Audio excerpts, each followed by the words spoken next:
Assalamualaikum. Yuk lanjut yuk.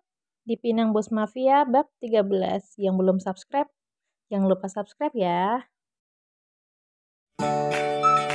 Terima kasih telah mendukung karya Virgo dengan cara subscribe, klik tombol lonceng, like, share, komen. Yang belum subscribe, buruan yuk.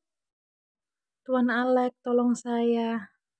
Aku bahkan rela mencium kakimu, kata Papa Sheryl. Mukanya tambah lusuh dan badannya terlihat mengurus. Kau sudah tak punya segalanya. Untuk apa aku menolongmu? Mereka semua menolakku dan memandangku rendah. Aku yakin hanya Tuanlah yang bisa menolongku. Bukankah kita pernah bekerja sama, Tuan? Aku bahkan membantumu menculik adik Raka, jawab Papa Sheryl. Kalau kubiarkan saja, dia pasti akan membuat masalah, batin Mr. Alek. Baiklah, apa yang bisa kudapatkan jika menolongmu? Papa Sheryl terdiam, bibirnya bergetar, tapi belum juga bersuara. Anakku, katanya sambil bergetar. Kau bisa menikah dengan Sheryl, anakku. Mr. Alex berdiri dan tertawa. Aku bisa memiliki 1000 wanita yang lebih cantik dari anakmu. Baiklah, aku tak mau susah-susah, suruh anakmu sendiri yang menemuiku. Baik Tuan. Papa Sheryl pulang dengan langkah guntai. Tak tahu bagaimana cara menyampaikan pada anaknya. Selama ini dia selalu memanjakan Sheryl. Tapi kali ini dia harus menyelamatkan perusahaannya. Di rumah dia sama sekali tak menemukan Sheryl. Kemana perginya Sheryl? Batin papanya. Dia terduduk lemas, menangisi semua yang terjadi dalam hidupnya. Sementara itu, Tony mulai bergerak untuk menyelidiki lebih pasti tentang kematian adik Raka. Dia berencana akan memberitahu Raka saat sudah mulai menemukan informasi. Kali ini dia berencana menyelidiki dari sudut keluarga Sheryl. Aku yakin tak salah dengar perkataan Sheryl tempo hari. Batinnya. Tony memang merupakan orang kepercayaan Raka yang paling setia. Baginya Raka bukan sekedar bosnya.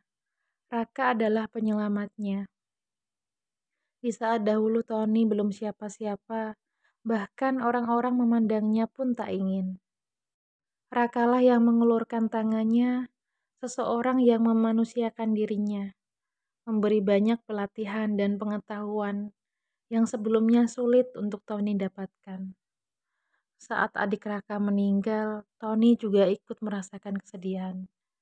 Bagaimana tidak? Tony sangat dekat dengannya.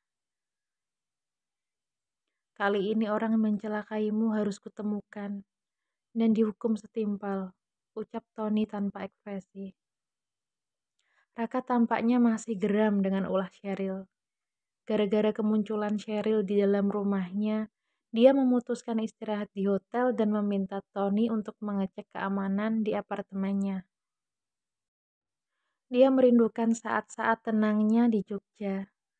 Saat-saat dia meredam segala kesedihannya setelah kehilangan adiknya.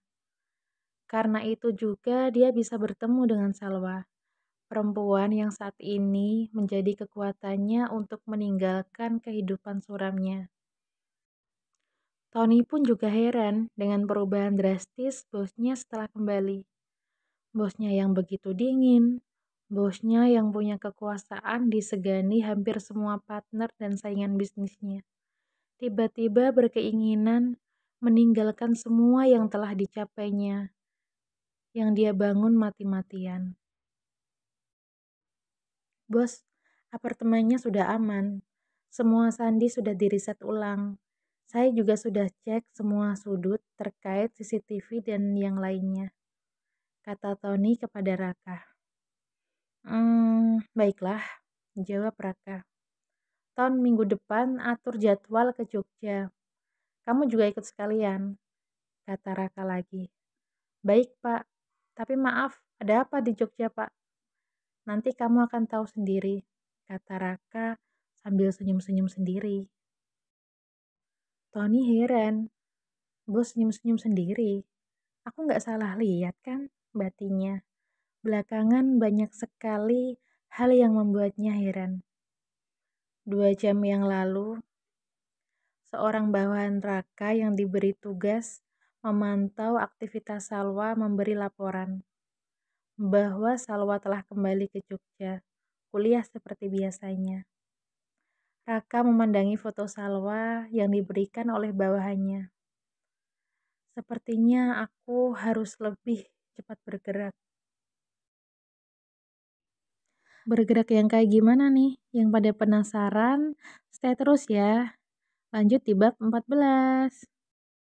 Halo semua, Virgo mau ngenalin novel terbaru Virgo yang berjudul Jodoh di Perjodohan. Rencananya akan kita update seminggu 2 kali. Stay terus ya. Terima kasih untuk kalian semua yang selalu mendukung karya Virgo. Bimala tidak menyangka di usia 27 tahun akhirnya menikah. Tapi tak seperti harapan karena ia harus dijodohkan dengan anak sahabat sang ibu. Sayangnya, ia tak tahu alasan sebenarnya mengapa ada menerima perjodohan itu. Hingga akhirnya segalanya terungkap. Di saat perasaannya tak lagi sama, Bimala harus memilih untuk bertahan atau menyerah dengan pernikahan mereka. Hingga hadirnya seseorang yang menjadi alasan untuknya memilih.